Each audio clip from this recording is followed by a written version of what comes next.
Dans un récent entretien accordé à Jeune Afrique, Ali Bongo, le président déchu du Gabon, a affirmé avoir remporté la présidentielle d'août 2023 annulée par les militaires du CTRI. Que pensez-vous de cette revendication de l'ancien président du Gabon? A-t-il réellement gagné ce scrutin face à son principal rival, le professeur Albert Ndossa, qui selon vous l'a remporté? La rédaction d'Info 241 a baladé ses micros dans les villes de Libreville et Port-Gentil pour recueillir les avis des populations. Voici les réactions recueillies. Il n'a pas gagné. Il n'a pas gagné les élections de l'année août 2023. Il n'a aucun droit de revendication sur quoi que ce soit, vu qu'il n'a pas été élu par le peuple et par le Gabon, et par le Gabonais. Non, non, non, Ali Bongo n'a jamais gagné parce que les élections étaient truquées. Et il ne mérite pas de revenir au pouvoir parce qu'il maltraite le peuple gabonais. Et il ne gère pas bien les gestions du Gabon. Vaut mieux qu'il ne remonte pas au pouvoir pour la survie de tout le monde. Selon moi, l'ex-président Ali Bongo Ondimba n'a pas gagné les élections d'août 2023. Il n'a pas gagné les élections 2023, août 2023. C'est archi faux. C'est archi faux. Ali Bongo n'a pas gagné. On savait que c'est la truc. Depuis des années, on sait que Ali n'a jamais gagné. C'est du mensonge, ça. Hein? C'est du trucage. On a toujours échangé, toujours. Le PDG, on sait que c'est une machine, mais le pouvoir en place était obligé de truquer. Mais on sait que toujours, pendant 2010, c'est l'autre qui avait gagné. Merci. Moi, ce dont je sais, ce jour-là, c'est... bon, j'étais un peu au village. Là, on a voté au village. Je sais que dans ces élections d'Ossa, sincèrement, il avait eu ces élections-là, mais la cause, je ne sais pas. Et après, si on te note, je sais qu'il y a eu un coup d'État qui s'est passé seulement dans la ville comme ça où toutes les choses ont basculé, quoi. Parce que ce jour-là, j'étais en plantation, c'est la tante qui me dit non, il faut quitter de la plantation, il faut rentrer. Et vraiment, sincèrement, mais sinon, on doit ça, on ne pourrait pas avoir les élections. On doit ça, on ne pourrait pas avoir les élections, c'est Ali qui devait l'avoir demandé. Même en 2009, il n'avait jamais gagné. Et devant Onda Osso, il n'a pas toujours gagné. Voilà pourquoi Oligui a dit, puisque lui, le pouvoir Bongo a fatigué les gens. Et lui, quand il est passé, il n'a rien fait du Gabon. Il n'a fait qu'enfoncer le Gabon dans la boue. Voilà pourquoi celui-là s'est levé, il a dit, trop, c'est bon. Il n'avait qu'à arrêter son blé, il n'a pas gagné. Il n'avait jamais gagné d'abord. Onaondo Osso avait gagné. Mais comme il n'a pas reconnu la victoire de Onaondo Osso, voilà pourquoi Oligui a dit stop, je ne veux plus que ça se répète dans le Gabon. Voilà pourquoi le pays, le Gabon qui est notre pays, le Gabonais a dit maintenant ce pays doit revenir aux mains des Gabonais. Moi je pense que cette revendication n'a pas lieu d'être parce que connaissant ce pays et comment il a fonctionné depuis le père Bongo, Ali Bongo n'a jamais remporté les élections 2023. Que ce soit 2023 ou 2009, il ne les a jamais remportées. Donc dire aujourd'hui qu'il est le vainqueur au sorti du scrutin 2023, c'est être amnésique pour ma part. Mais bel et bien, vu les résultats des urnes, c'est Albert Ndossa qui les a remportés parce que déjà, même dans les bureaux de vote, il y avait des éléments du PDG d'Ali Bongo qui empêchaient aux citoyens de pouvoir voter Ndossa. Et il y avait manque de bulletins d'Albert Ndossa dans certains bureaux de vote. Donc, ce qui montre à suffisance que Ali Bongo n'a jamais gagné. Il a juste voulu recommencer, sinon faire ce qu'ils ont l'habitude de faire, truquer les élections. Et si Ali Bongo a gagné des élections, pourquoi venir les proclamer à minuit, 1h du matin quand tout le monde dort? Pourquoi? Ali Bongo revient, il n'est pas mort. Moi, je me suis dit qu'il était mort. Je ne sais même pas qu'il est encore en vie. Maintenant, il a gagné, même s'il avait gagné, est-ce qu'il nous intéresse? On est resté là. Moi, je ne savais même pas qu'un jour que 3 Filawar devaient faire la route. Depuis que signé, la route est cassée. Quand il passait là, j'ai pleuré. Moi qui m'assois prendre une bière. On connaît qui on part, non? On ne connaît pas qui on gagne. On sait ce qu'il nous a fait. Donc, du coup, on ne veut pas qu'il vienne. Lui qui est là nouveau, même s'il nous fait comme en tant qu'on n'a pas la guerre, qui nous arrange, même si c'est un peu, on aime bien. Les autres là, on a souffert. On a souffert pour aller boire même en verre la nuit au 3 filaou, chaque peur, tu sens qu'on peut te braquer, même dans le taxi parce que les routes sont pétées. Il nous faisait quoi d'abord? Il n'a pas gagné, il a gagné où? Et puis il n'est pas mort. Moi, je me suis dit qu'il était mort, hein. Sinon, en réalité, sinon, il n'a rien gagné. Il n'a jamais rien gagné. Pour nous-mêmes, même s'il aurait gagné dans notre vie, il n'a rien gagné. On est resté, il ne nous a rien fait de beau. Il n'a qu'à partir, chacun son tour. C'est ça. Nous avons suivi avec un intérêt particulier les déclarations de l'ancien président de la République déchu au lendemain des élections d'août 2023. Alors, le président déchu affirme à nos confrères de Jeune Afrique avoir remporté la présidentielle, ce qui est totalement faux. Et je pense que chaque Gabonais le sait, parce que ces élections-là déjà ont été largement tronquées. C'est d'ailleurs l'une des raisons pour lesquelles le comité pour la transition et la restauration des institutions est monté au créneau pour dire stop, ça suffit. Et puis, de l'autre côté, il faut savoir que le candidat consensuel de l'opposition, donc M. Albert Ondoussa, avait avait tout le soutien des populations pour pouvoir justement battre M. Ali Bongo Ondimba. Donc, dire qu'il a été le grand vainqueur de cette élection présidentielle face au professeur Albert Ondoussa me paraît être totalement impossible. Non, non, non, non, non, il n'y a pas eu des élections. Je suis très désolée. Parce que quand on est inapte, je ne pense pas que les élections là vraiment doivent être vraiment reconnues par la population. Voilà, d'abord de un, ça fait combien de temps et combien d'années qu'il n'est pas sur le terrain. Quand on parle de sur le terrain, il faudrait qu'il doit faire comme Omar Bongo, marcher vraiment, qu'on le voie, mais là, il est inapte. Donc, je suis très désolée qu'on puisse dire que non, il a eu les élections. Non, on ne l'a pas vu sur les bureaux de vote. Donc, ça, je suis vraiment très désolée. On ne peut pas accepter cela. Je refuse. Que ce soit Ondoussa n'a pas fait de la campagne présidentielle comme ça se fait, comme ça se doit. Donc, je ne peux pas accepter aussi ce genre de vote. Hein? Parce que c'était très rapide et très vite qu'on nomme quelqu'un ou bien qu'il arrive et puis dire non, je vais être président, n'est pas faire son parcours comme faisaient les autres. Papa, il est seulement venu comme ça. Donc, ça, je refuse aussi. Je refuse Ondoussa. Parce que vraiment, ni Ali, ça, vraiment, les débuts pour lui, c'était bon, mais il fallait qu'on nous dise vraiment la vérité quand il a fait sa première séance sur sa maladie. Après, il fallait qu'on nous dise la vérité. Voilà. Est-ce la personne est inapte encore? Non, ça, c'est fait des couvertures, des enveloppes bleues pour le bleu marine. On ne va pas appeler ça le bleu ciel, on va appeler ça le bleu marine. Donc, je refuse aussi. Je ne peux pas accepter cela. Ça, croix rouge sur ça.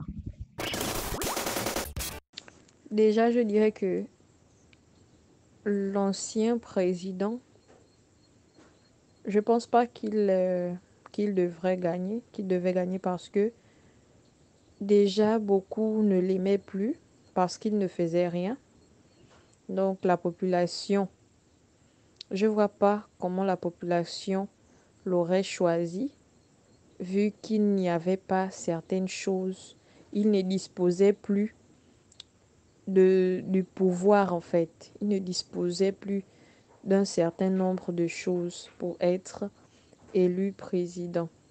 Il y avait des routes qui n'avaient pas été faites, des écoles, il y avait des retraités qui étaient là sans argent, il y avait le chômage en plein et le CTRI est venu.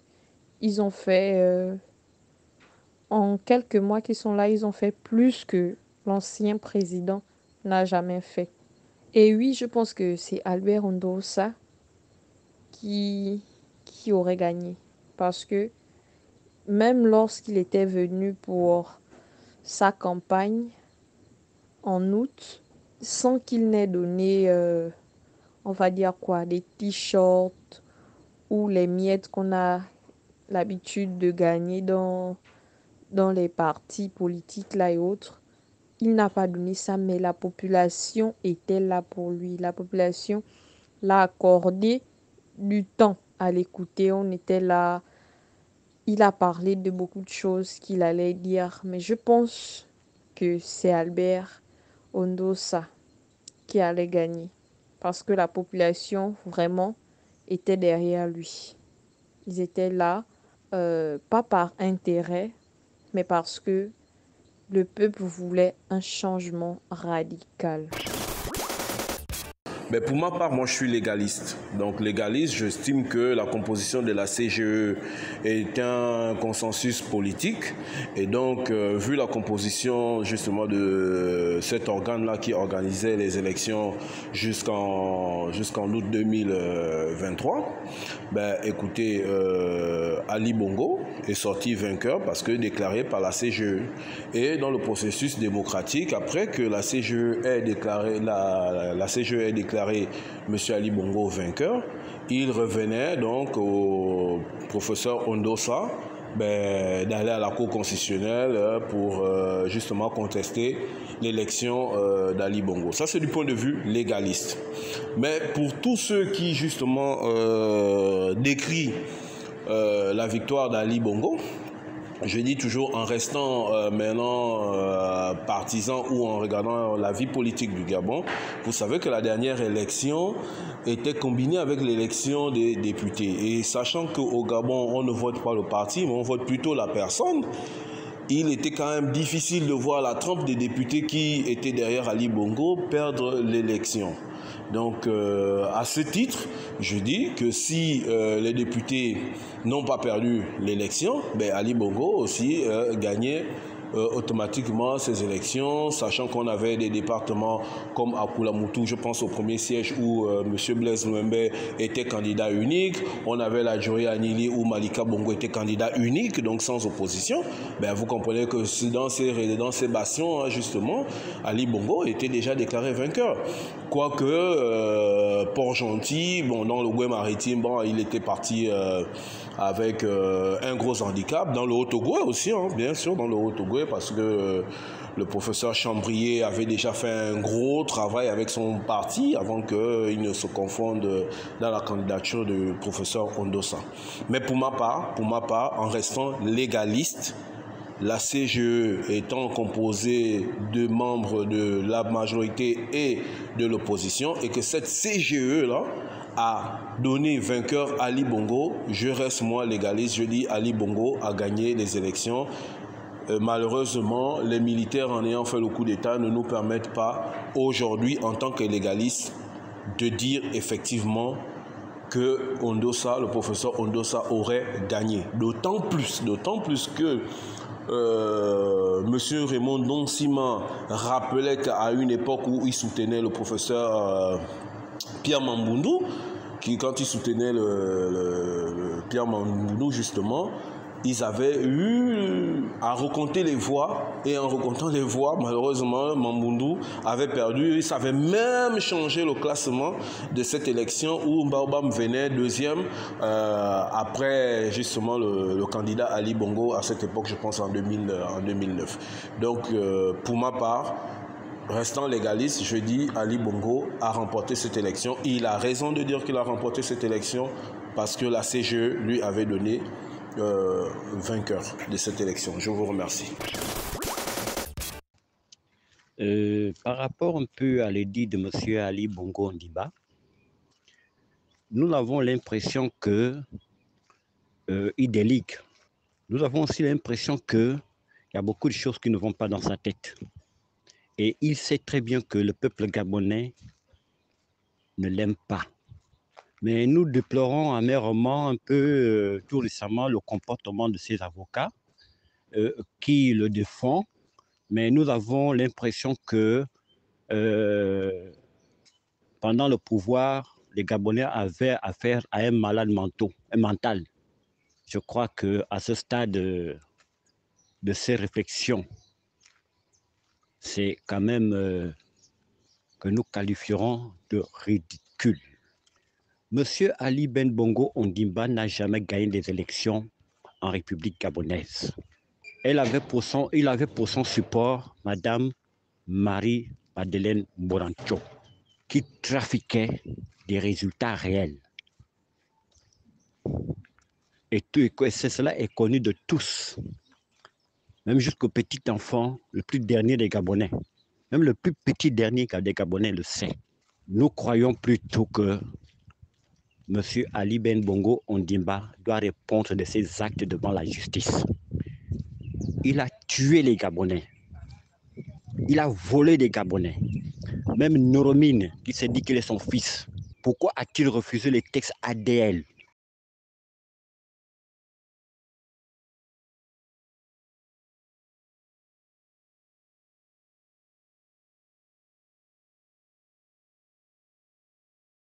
Auxquels que les Gabonais aujourd'hui n'arrêtent de demander à M. Bruce Clotaire Oligui Nguema de les traduire en justice. Et pourquoi il ne les traduit pas-t-il en justice?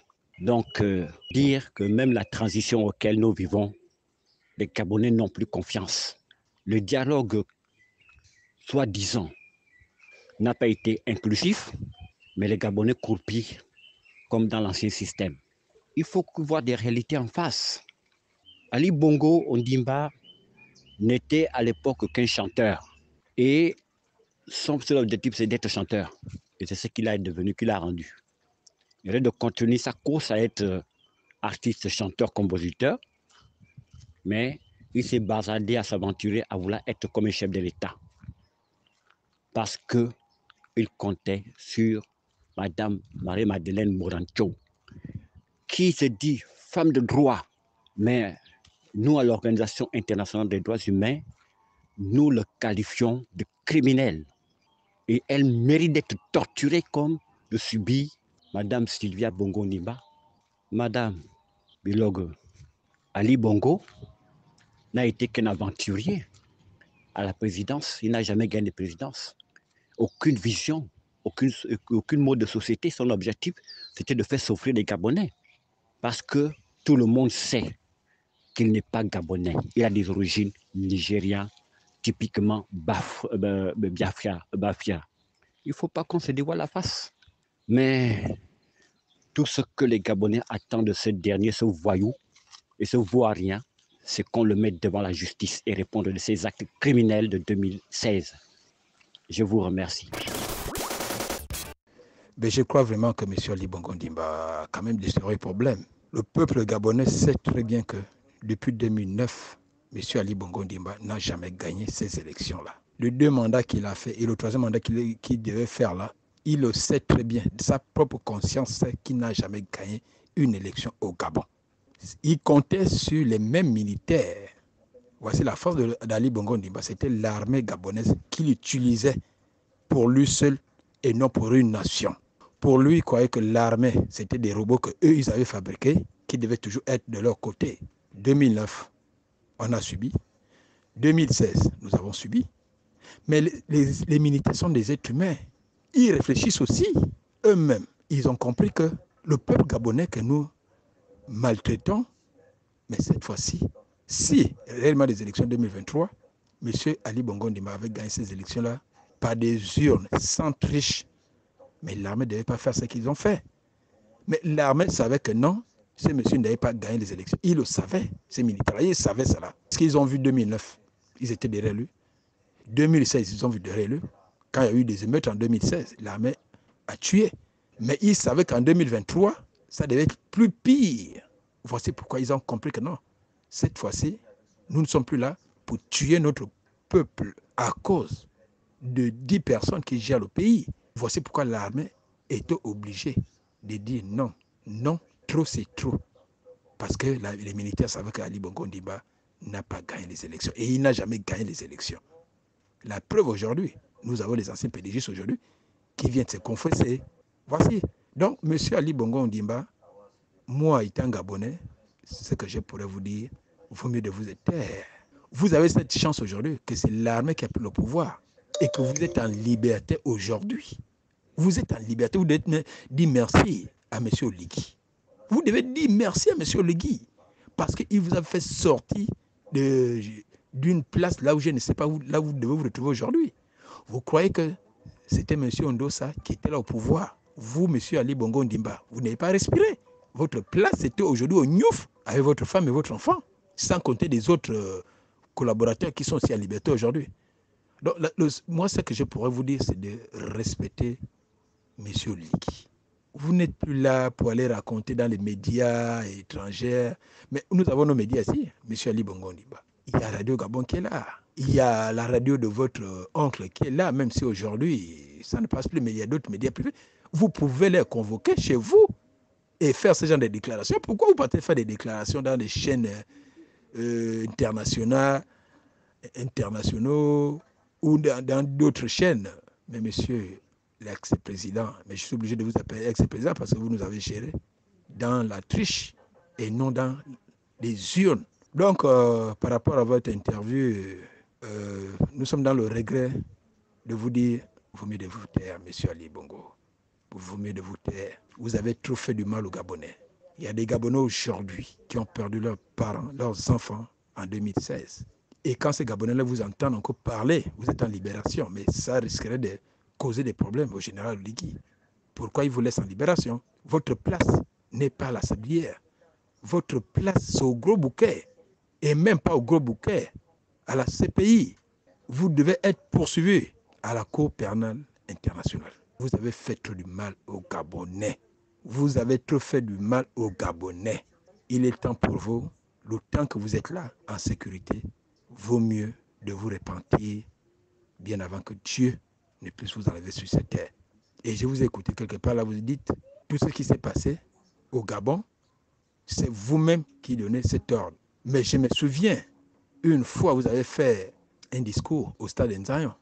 Là, vous avez dit au peuple gabonais que vous avez fait 5 ans sans le contrôle du Gabon. Vous voyez, vous dites une chose aujourd'hui, demain vous dites une chose. Au stade Nzayon, vous l'avez bien dit, monsieur le président, que vous avez fait 5 ans sans gérer le Gabon. Tout ce qui s'est passé pendant les 5 ans là, vous ne connaissez pas.